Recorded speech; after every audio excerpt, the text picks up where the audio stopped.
کہ عوام ایسے گلے پاڑ رہے تھے پولیس والوں کے، لیکن کمار صبر سے کر رہے تھے۔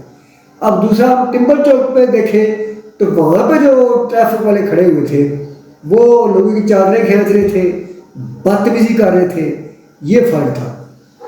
تو اب آتے ہیں عوام کی طرف، عوام کو چاہیے قانون پہ عمل کرے۔ اب میں اپنی بات کرتا ہوں، اپنی مثال دیتا ہوں، رعایت بھی کہاں پہ ہونی چاہیے اور سختی کہاں پہ ہونی چاہیے۔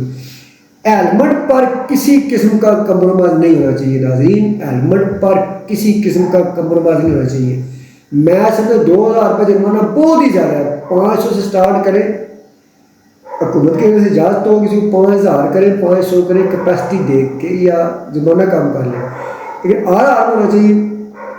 کچھ دن میں آئی سی یو کے باہر بیٹھا رہا ہوں 6 سے 7 دن کسی پیشنٹ کے حوالے سے، وہاں پہ 80% کیس اینڈ انجری کے آیا ہے جو ہیلمٹ کے بغیر بچے یا جوان یا بوڑھے بائک سے گرے تھے، تھوڑا 10 قدم کے فاصلے پر بائک چلایا تو آگے کچھ کا جھٹکا لگا، ڈگ گیا ہے تو بے ہوش چلا گیا، 80% وہاں سے ڈیڈ باڈیز نکلی۔ اللہ تعالیٰ سب کو صحت و زندگی دے۔ اور جہاں تک بات ہے ریلیف کی،